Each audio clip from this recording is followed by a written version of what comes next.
Good evening everyone. మనం Andhra Pradesh current affairs అనేవి discuss చేసుకుంటున్నాం ప్రతిరోజు. అండ్ ఈ రోజు కూడా కొన్ని ఇంపార్టెంట్ టాపిక్స్ అనేవి డిస్కస్ చేసుకోబోతున్నాం. అండ్ అందులో ఫస్ట్ టాపిక్ ఏంటంటే ఆక్వాకల్చర్ ఇన్నోవేషన్ టెక్ 2.0 బుక్ని రీసెంట్గా ఆవిష్కరించడం జరిగింది.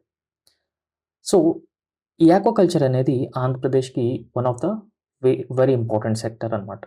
సో ఎందుకు ఆక్వాకల్చర్ సెక్టర్ అనేది ఇంపార్టెంట్ సెక్టర్ అంటే, ఇప్పుడు మీరు ఇన్లాండ్ ఫిషరీస్ అనేది చూసుకుంటే, సో ఇన్లాండ్ ఫిషరీస్లో ఆంధ్రప్రదేశ్ దాదాపుగా ఇండియాలోనే largest producer of inland fish అనమాట. రైట్, అంటే ఈ ఇన్లాండ్ ఫిష్ ఏదైతే ఉంటుందో, అంటే మంచినీటి చేపల ఉత్పత్తి. సో ఈ ఇన్లాండ్ ఫిషరీస్లో ఆంధ్రప్రదేశ్ ప్లేసు ఇండియాలోనే లార్జెస్ట్ స్టేట్ అనమాట. Right, so largest producer. And ఇప్పుడు ఓవరాల్గా దేశంలో చూసుకుంటే 25% నుంచి 30% ఈ మంచినీటి చేపల ఉత్పత్తి ఏదైతే ఉందో అది కేవలం ఆంధ్రప్రదేశ్లో మాత్రమే జరుగుతుందన్నమాట. సో అందువల్ల ఈ ఇన్లాండ్ ఫిషరీస్, ఈ ఆక్వాకల్చర్ సెక్టర్ అనేది very important. First thing. Second thing ఏంటంటే, ఈ మంచినీటి చేపల ఉత్పత్తి, ఈ ఆక్వాకల్చర్ ఏదైతే ఉందో ఓవరాల్గా ఆంధ్రప్రదేశ్ గ్రాస్ వాల్యూ యాడెడ్లో నియర్ అబౌట్ 10% ఇట్స్ కాంట్రిబ్యూషన్ అనమాట. అంటే ఒక ఇయర్లో కంప్లీట్గా గ్రాస్ వాల్యూ యాడెడ్ని తీసుకున్నప్పుడు, స్టేట్ వైడ్ అన్ని సెక్టర్స్ గ్రాస్ వాల్యూ యాడెడ్ తీసుకున్నప్పుడు, ఈ ఆక్వాకల్చర్ సెక్టర్ ఏదైతే ఉందో aquaculture sector has been nearly contributing 10% of Andhra Pradesh gross value added అనమాట. సో దానివల్ల కూడా ఇది చాలా చాలా ఇంపార్టెంట్. అండ్ థర్డ్ ఫ్యాక్టర్ ఏంటంటే జీవనోపాధి. ఈ కోస్టల్ కమ్యూనిటీస్ ఎవరైతే ఉంటారో, ఫిషర్మెన్ కమ్యూనిటీస్, సో లైవ్లీహుడ్లో కూడా ఇది చాలా ఇంపార్టెంట్. అండ్ ఫోర్త్ ఫ్యాక్టర్ ఏంటంటే ఎక్స్పోర్ట్స్. రైట్, సో ఎక్స్పోర్ట్స్ కూడా Andhra Pradesh one of the leading state అనమాట in terms of aquaculture exports. అయితే ఇక్కడ మనం సమ్మరీగా ఏం మాట్లాడుకోవాలంటే, ఈ ఇన్లాండ్ ఫిషరీస్ ఉత్పత్తి ఏదైతే ఉందో, ఆక్వాకల్చర్ ఏదైతే ఉందో, ఆక్వాకల్చర్ ఆంధ్రప్రదేశ్ స్టేట్ అనేది ఈ ఆక్వాకల్చర్లో లార్జెస్ట్ ప్రొడ్యూసర్. అండ్ కంట్రీలో, ఇండియాలో 25 to 30% of the aquaculture produce is coming from Andhra Pradesh అండి. అండ్ దెన్ ఇప్పుడు మనం గ్రాస్ వాల్యూ యాడెడ్ గురించి మాట్లాడుకుంటే, ఈ గ్రాస్ వాల్యూ యాడెడ్ అనేది దాదాపుగా 10% of the gross value added to the economy is coming from aquaculture sector. And aquaculture sector one of the very important sector for livelihood, అంటే ఇది జీవనోపాధి కలిగించడంలో కూడా, అండ్ దాంతోపాటు ఎక్స్పోర్ట్స్ అనేది పెంచడంలో కూడా ఈ ఆక్వాకల్చర్ సెక్టర్ చాలా ఇంపార్టెంట్ అనమాట.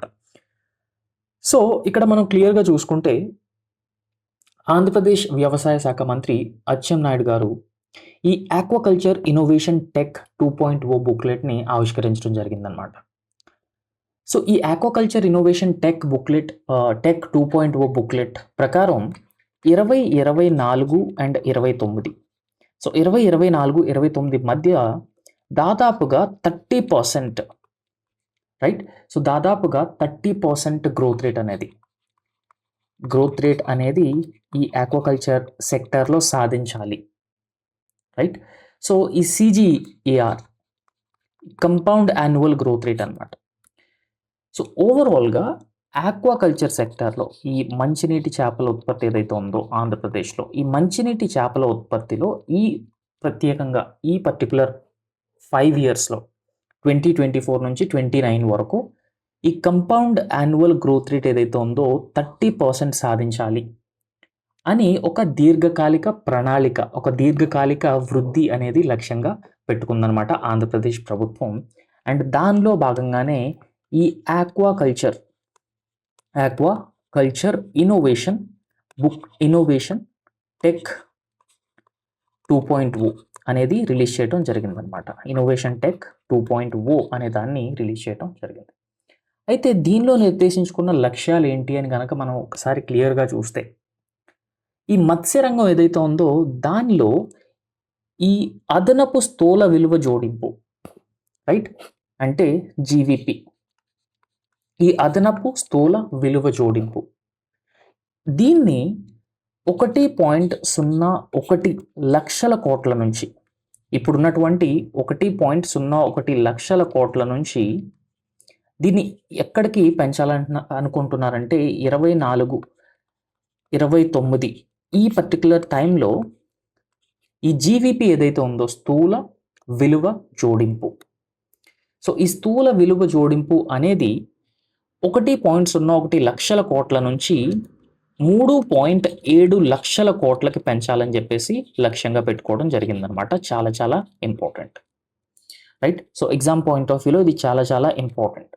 అయితే ఈ ఆక్వాకల్చర్ ఇన్నోవేషన్ టెక్ 2.0 ప్రకారం ఈ స్థూల విలువ జోడింపు అనేది 1.01 లక్షల కోట్ల నుంచి 3.7 లక్షల కోట్లకు పెంచాలని అనుకుంటున్నారు. అంటే లక్ష్యాన్ని నిర్దేశించుకున్నారు 2024, 29 ఈ టైంలో అనే విషయాన్ని గుర్తుపెట్టుకోవాలి. అండ్ దాంతోపాటు ఈ ఆక్వాకల్చర్ సాగు ఏదైతే ఉందో మొత్తం ఆంధ్రప్రదేశ్లో, ఈ ఆక్వాకల్చర్ సాగు ఇప్పుడు 5.56 లక్షల ఎకరాల్లో విస్తరించి ఉందన్నమాట, రైట్? సో 5.56 లక్షల ఎకరాల్లో ఈ ఆక్వాకల్చర్ సాగు అనేది విస్తరించడం జరిగింది. అండ్ దీన్ని ఈ 5.56 లక్షల నుంచి దాదాపుగా 6.81 లక్షల ఎకరాలకు కూడా పెంచాలని చెప్పేసి లక్ష్యంగా పెట్టుకోవడం జరిగింది. ఇది రెండవ లక్ష్యం అన్నమాట.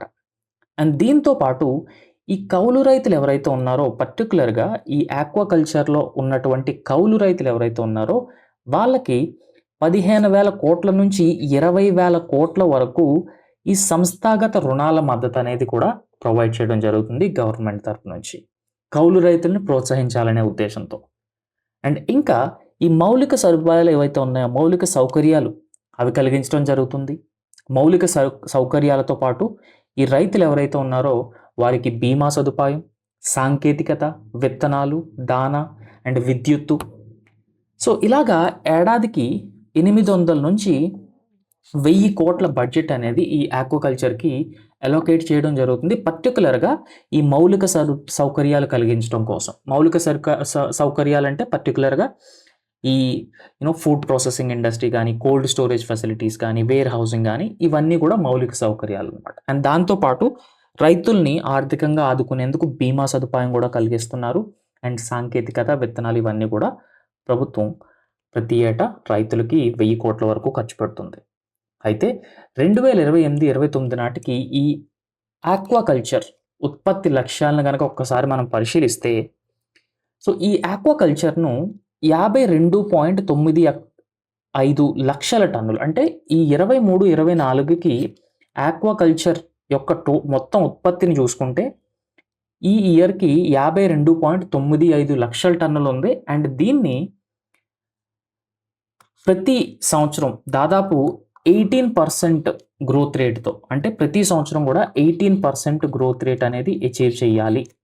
అండ్ అచీవ్ చేసి 2023 నుంచి 2024 నుంచి 2023, 24 నుంచి 2028, 29 ఈ పర్టికులర్ టైం వరకు ప్రతి ఇయర్ కూడా 18% గ్రోత్ రేట్ అనేది సాధిస్తూ దాన్ని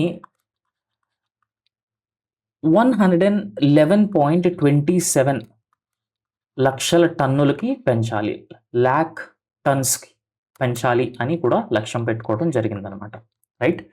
సో 23-24కి ఈ ఆక్వాకల్చర్ ఉత్పత్తి ఏ విధంగా ఉంది అంటే 52.95 లక్షల టన్నులు ఉంది. దీన్ని ఎక్కడికి పెంచాలనుకుంటున్నారంటే 111.27 లక్షల టన్నులకి పెంచాలని చెప్పేసి లక్ష్యంగా పెట్టుకోవడం జరిగింది. సో వార్షిక వృద్ధి రేట్ ఎంత సాధించాలనుకుంటున్నారంటే 18% వార్షిక వృద్ధి రేట్ సాధించాలనుకుంటున్నారు, రైట్? ఈ ఇన్లాండ్ ఫిష్ ఏదైతే ఉందో, రైట్, ఈ ఇన్లాండ్ ఫిష్ 60 లక్షల టన్నులు, అండ్ మంచినీటి ఉప్పునీటి రొయ్యలు 49 లక్షల టన్నులు, అండ్ సముద్ర చేపలు, రొయ్యల ఉత్పత్తి 10 లక్షల టన్నులుగా లక్ష్యాన్ని పెట్టుకోవడం జరిగింది గవర్నమెంట్ అన్నమాట, రైట్? సో ఓవరాల్గా కంబైన్డ్ ఇప్పుడు ఈ 111.27 లక్షల టన్నుల్లో ఈ ఇన్లాండ్ ఫిష్ ఏదైతే ఉంటుందో, ఈ అంటే చెరువుల ద్వారా, పాండ్స్ ద్వారా, ఇట్లాంటి వాటి ద్వారా పెంచే చేపలు ఏవైతే ఉంటాయో వాటిని ఇన్లాండ్ ఫిష్ అంటారనమాట. సో ఈ ఇన్లాండ్ ఫిష్ ద్వారా ఎంత 60 లక్షల టన్నులు, అండ్ ఈ మంచినీటి ఉప్పునీటి రొయ్యల ద్వారా 49 లక్షల టన్నులు, అండ్ దాంతోపాటు ఈ సముద్ర చేప రొయ్యల ఉత్పత్తి ద్వారా 10 లక్షల టన్నులు, కంబైన్డ్ 111.27 లక్షల టన్నులకు 18% వార్షిక వృద్ధి రేటుతో సాధించాలని చెప్పేసి లక్ష్యంగా పెట్టుకోవడం జరిగిందనమాట. చాలా చాలా ఇంపార్టెంట్ అండి, right? And so next important topic ఏంటి అంటే, రీసెంట్గా ఆంధ్రప్రదేశ్లో డ్వాక్రా మహిళల ఈ డ్వాక్రా మహిళలు ఎవరైతే ఉన్నారో డ్వాక్రా మహిళల పొదుపు గురించి కొంచెం ఇంపార్టెంట్ రిపోర్ట్ అనేది సెంట్రల్ నేషనల్ స్టాటిస్టికల్ ఆఫీస్ అనేది రిలీజ్ చేయడం జరిగిందనమాట. సో ఈ రిపోర్ట్ గురించి ఒకసారి మనం డీటెయిల్గా అర్థం చేసుకునే ప్రయత్నం చేద్దాం. ఈ రిపోర్ట్లో ఈ సెంట్రల్ నేషనల్ స్టాటిస్టికల్ ఆఫీస్ ఏదైతే ఉందో ఈ నేషనల్ స్టాటిస్టికల్ ఆఫీస్ అనేది క్లియర్గా చెప్పడం జరిగింది ఏంటంటే, ఈ పొదుపులో ఆంధ్రప్రదేశ్లో ఉన్నటువంటి మహిళలు ఎవరైతే ఉన్నారో, సో ఆంధ్రప్రదేశ్లో ఉన్నటువంటి మహిళలు టాప్ ప్లేస్లో ఉన్నారనమాట. రైట్. సో దేనిలో అండి, పొదుపులో అంటే సేవింగ్స్లో ఆంధ్రప్రదేశ్లో ఉన్నటువంటి మహిళలు ఎవరైతే ఉన్నారో ఈ మహిళలు మొత్తం దేశంలోని రాష్ట్రాలన్నిటిలోనూ కూడా టాప్ ప్లేస్లో ఉన్నారని చెప్పేసి రీసెంట్గా రిలీజ్ చేసిన గణాంకాలు ఎవరు రిలీజ్ చేశారంటే నేషనల్ స్టాటిస్టికల్ ఆఫీస్ అనేది రిలీజ్ చేయడం జరిగింది. ఈ నేషనల్ స్టాటిస్టికల్ ఆఫీస్ అనేది కేంద్ర గణాంక మంత్రిత్వ శాఖ కిందకు వస్తుందన్నమాట. కేంద్ర గణాంక మంత్రిత్వ శాఖ పరిధిలో ఈ నేషనల్ స్టాటిస్టికల్ ఆఫీస్ అనేది పనిచేస్తుంది. అర్లియర్ మనకి సెంట్రల్ స్టాటిస్టికల్ ఆఫీసు అండ్ దాంతోపాటు నేషనల్ శాంపుల్ సర్వే ఆఫీస్ ఈ రెండు ఏవైతే ఉన్నాయో ఈ రెండింటిని మెర్జ్ చేసేయడం జరిగింది 2019లో.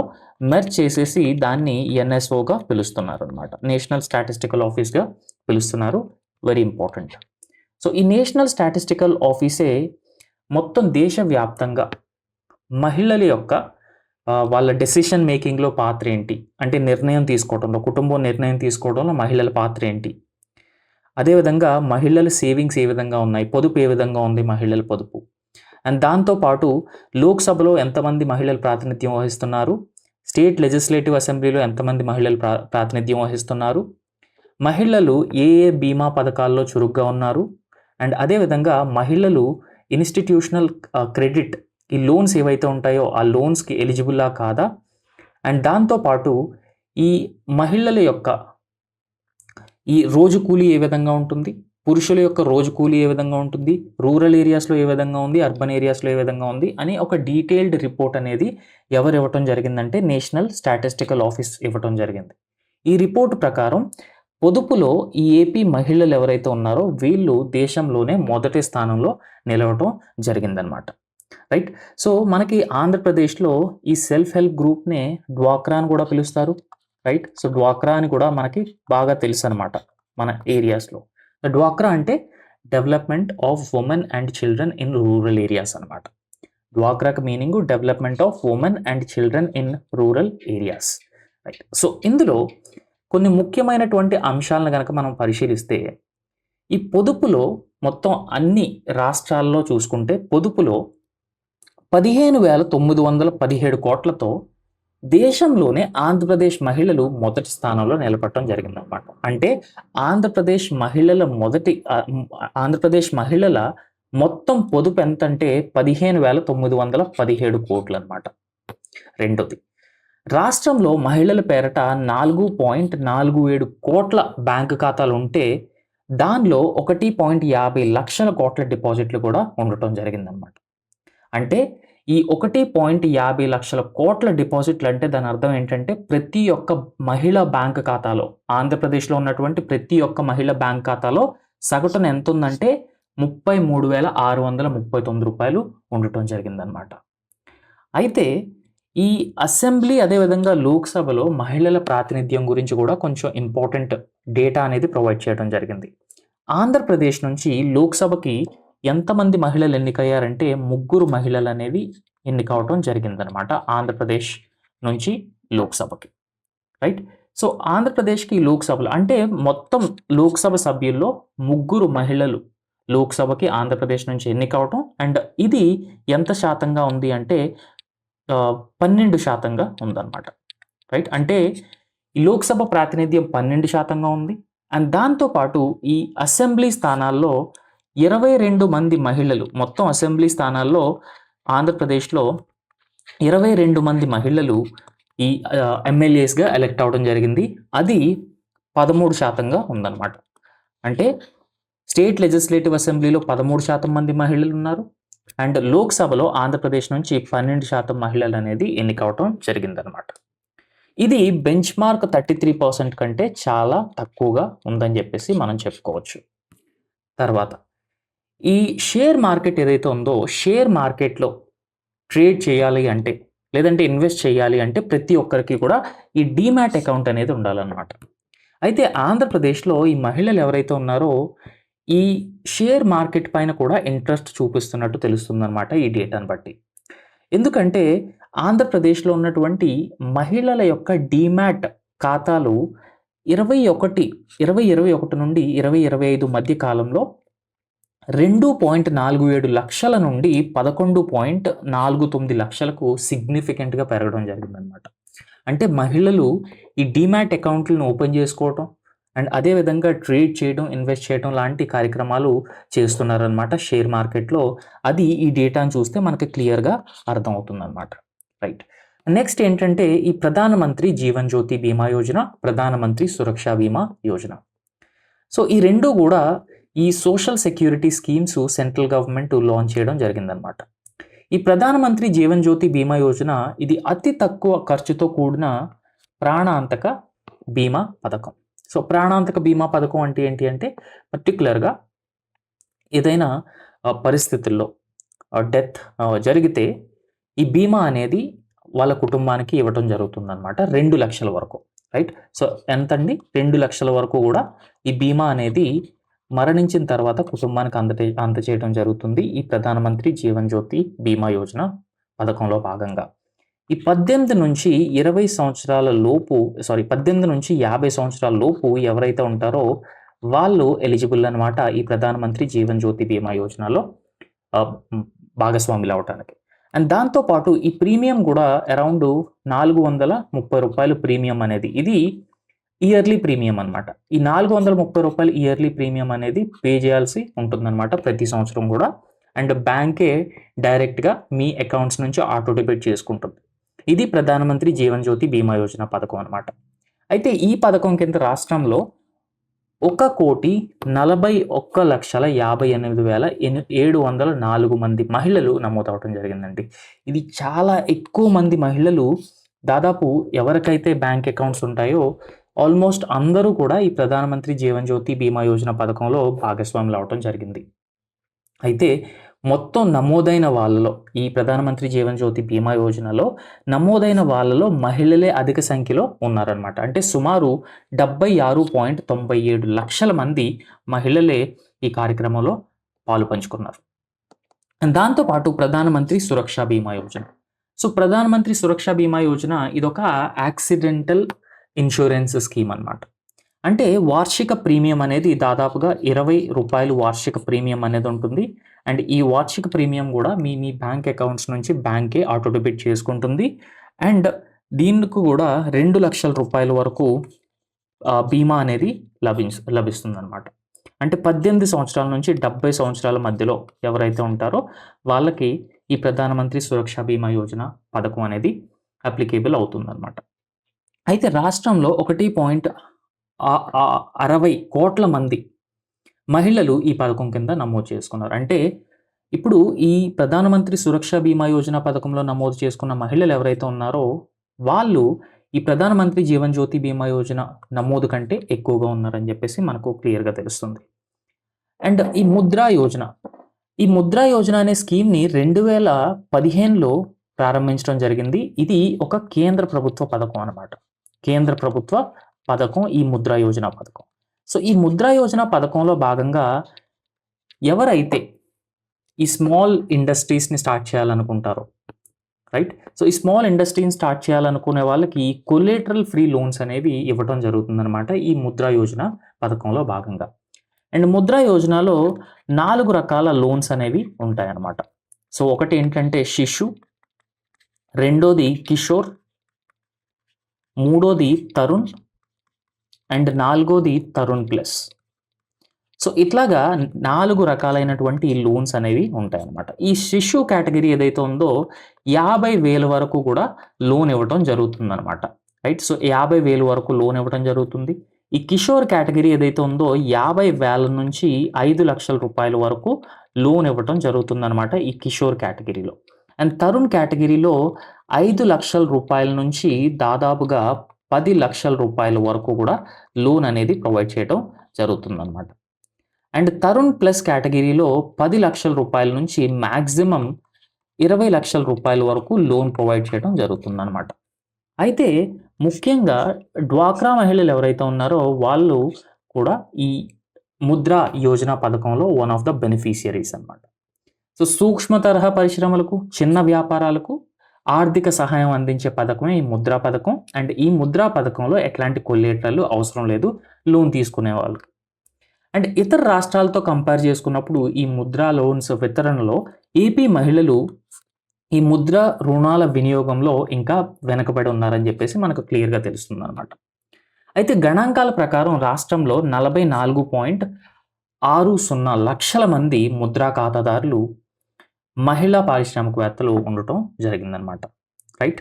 సో నెక్స్ట్ వచ్చేసరికి ఇప్పుడు ఈ జన్ధన్ ఖాతాలు అనేవి మనం ఒక్కసారి చూసుకుంటే ఈ జన్ధన్ యోజన అనేది కూడా ఒక రకంగా ఈ ఫైనాన్షియల్ ఇన్క్లూజన్ స్కీమ్ అనమాట. అంటే ప్రతి ఒక్కరికి కూడా బ్యాంక్ అకౌంట్ ఉండాలి అనే ఉద్దేశంతో లాంచ్ చేసిన స్కీమే ఈ జన్ధన్ స్కీమ్ అనమాట. సో జన్ధన్ యోజన అని చెప్పేసి పిలుస్తారనమాట. రైట్. సో ఈ జన్ధన్ ఖాతాలు అనేవి మనం ఒకసారి చూసుకుంటే అందరికీ బ్యాంకింగ్ సేవలు అందించాలనే ఉద్దేశంతో 2015లో ప్రారంభించినటువంటి ఈ జన్ధన్ యోజన. ఈ ఖాతాలు అనేవి మనం ఒకసారి చూసుకుంటే రాష్ట్రంలో మొత్తం 1,68,98,251 మందికి జన్ధన్ ఖాతాలు ఉన్నాయన్నమాట. అయితే వీళ్లలో మహిళలే అత్యధికంగా ఖాతాలను కలిగి ఉన్నారు. మహిళా ఖాతాలు దాదాపు 96.35 లక్షల మంది ఉన్నారు ఈ జన్ధన్ ఖాతాల్లో ఆంధ్రప్రదేశ్ నుంచి. అండ్ పురుషుల్లో 72.62 లక్షల మందికి ఈ జన్ధన్ ఖాతాలు అనేవి ఉండటం జరిగిందనమాట. రైట్. అయితే ఈ నిర్ణయాధికారం అంటే ఫ్యామిలీలో ఈ డెసిషన్ మేకింగ్ పవర్ ఏదైతే ఉంటుందో ఈ నేషనల్ ఫ్యామిలీ హెల్త్ సర్వే అంటారండి దీన్ని. జాతీయ కుటుంబ ఆరోగ్య సర్వే ప్రకారం ఇంట్లో నిర్ణయాలు తీసుకోవడంలో కూడా మహిళల భాగస్వామ్యం అనేది 84.1% పెరగటం జరిగిందనమాట. అంటే ఇది 79.9% ఉండేది 2014 ఆ టైంలో. అండ్ ఈ 79.9% నుంచి దాదాపుగా 84.1% పెరగడం జరిగింది 2019-21లో. అయితే ఈ రూరల్ ఏరియాస్లో ఏవైతే ఉంటాయో రూరల్ ఏరియాస్లో ఈ నిర్ణయాధికారం అనేది మహిళలకి బాగా ఎక్కువగా ఉందన్నమాట. అండ్ చాలా రాష్ట్రాల్లో ఈ నిర్ణయాధికారం అనేది 90% కంటే ఎక్కువగా ఉంది మహిళల్లో. అయితే వేతన వ్యత్యాసాన్ని కనుక మనం ఒకసారి పరిశీలిస్తే వేతన వ్యత్యాసం అంటే పురుషులకు ఎంత వేతనం ఇస్తున్నారు, మహిళలకు ఎంత వేతనం ఇస్తున్నారు అనే విషయాన్ని మనం ఒకసారి పరిశీలిస్తే ఆంధ్రప్రదేశ్లో ఈ గ్రామీణ ప్రాంతాల్లో మహిళా కూలీలకి సగటున 341 రూపాయలు ఇవ్వడం జరుగుతుంది. అండ్ పురుషులకి సగటున 492 రూపాయలు సంపాదించడం జరుగుతుంది అనమాట. రైట్. సో నెక్స్ట్ వచ్చేసరికి రాష్ట్రంలో పనిచేసే వాళ్ళు కూడా పెరగటం జరిగిందనమాట. అంటే ఈ రాష్ట్ర జనాభాలో ఈ పనిచేసేవారి శాతం ఏదైతే ఉంటుందో అది గ్రామీణ ప్రాంత పురుషుల్లో గణనీయంగా పెరగటం జరిగింది. అండ్ ఒకసారి మనం గణాంకాలు కనుక పరిశీలిస్తే ఈ పని చేసేవారి శాతం గ్రామీణ పురుషుల్లో ఎలా ఉందంటే 2023-24 సంవత్సరాల్లో గ్రామాల్లో ఈ పని చేసే పురుషుల శాతం 57.4% మాత్రమే ఉండటం జరిగిందనమాట. దీన్ని ఏమని పిలుస్తారంటే లేబర్ ఫోర్స్ పార్టిసిపేషన్ రేట్ అని పిలుస్తారు. లేబర్ ఫోర్స్ పార్టిసిపేషన్ రేట్ అనమాట. అయితే 2025 గణాంకాల ప్రకారం ఈ లేబర్ ఫోర్స్ పార్టిసిపేషన్ రేటు పురుషుల్లో ఈ పురుషుల్లో 2025 నాటికి ఇది ఎక్కడికి చేరుకుందంటే 61.6% చేరుకుంది. అయితే 23-24లో ఈ లేబర్ ఫోర్స్ పార్టిసిపేషన్ రేటు పురుషుల్లో ఏ విధంగా ఉంది అంటే 57.4%గా ఉండటం జరిగిందనమాట. అయితే పట్టణాల్లో మహిళల పని శాతం ఒకసారి మనం పరిశీలిస్తే పట్టణాల్లో పనిచేసే మహిళల శాతం 22.8% నుండి 24.9% కూడా పెరగడం జరిగిందనమాట. అంటే female labour force participation rate అనేది పెరగటం జరుగుతుందన్నమాట. ఈ కార్మిక శక్తి భాగస్వామ్య రేటు దీన్నే లేబర్ ఫోర్స్ పార్టిసిపేషన్ రేట్ అని పిలుస్తారు. ఈ లేబర్ ఫోర్స్ పార్టిసిపేషన్ రేటు ఆంధ్రప్రదేశ్లో ఓవరాల్గా 48.6%గా ఉండటం అనేది జరిగిందనమాట. అయితే ఈ లేబర్ ఫోర్స్ పార్టిసిపేషన్ రేట్లో ఎవరిని తీసుకొని క్యాలిక్యులేట్ చేస్తారంటే దీనిలో కంప్లీట్‌గా వర్క్ ఫోర్సు అదేవిధంగా లేబర్ ఫోర్స్‌ని తీసుకొని క్యాలిక్యులేట్ చేస్తారనమాట. సో వర్క్ ఫోర్సు అండ్ అదేవిధంగా ఈ లేబర్ ఫోర్స్‌ని తీసుకొని క్యాలిక్యులేట్ చేస్తారు ఈ లేబర్ ఫోర్స్ పార్టిసిపేషన్ రేట్ అనేది. సో నిరుద్యోగిత రేటుని గనక మనం ఒక్కసారి పరిశీలిస్తే ఏపీలో ఈ నిరుద్యోగిత రేటు 15 ఏళ్ళు అంతకంటే పైబడిన వారి పరంగా చూస్తే దాదాపుగా 4.2% చొప్పున ఉందన్నమాట. ఇది నిరుద్యోగిత రేటు. నిరుద్యోగిత రేటు కావాలంటే మనకి ఈ లేబర్ ఫోర్స్ నుంచి వర్క్ ఫోర్స్‌ని ఎక్స్‌క్లూడ్ చేస్తే నిరుద్యోగిత అనేది మనకు వస్తుందన్నమాట. అంటే ఈ లేబర్ ఫోర్స్ నుంచి వర్క్ ఫోర్స్‌ని మనం ఎక్స్‌క్లూడ్ చేసినప్పుడు నిరుద్యోగిత ఎంత ఉందో తెలుస్తుంది. నిరుద్యోగిత రేటు కావాలంటే మనకి ఖచ్చితంగా ఈ లేబర్ ఫోర్స్ పర్టిక్యులర్‌గా ఈ నిరుద్యోగిత రేటు కావాలంటే ఎంతమంది నిరుద్యోగులున్నారు. సో నిరుద్యోగులు నుంచి అంటే అన్‌ఎంప్లాయ్‌మెంట్ నుంచి మనం ఈ లేబర్ ఫోర్స్ ఇంటూ 100 చేస్తే ఈ నిరుద్యోగిత రేట్ అనేది మనకి క్లియర్‌గా తెలవటం జరుగుతుందన్నమాట. రైట్ అండి. So that's all for today and thank you so much.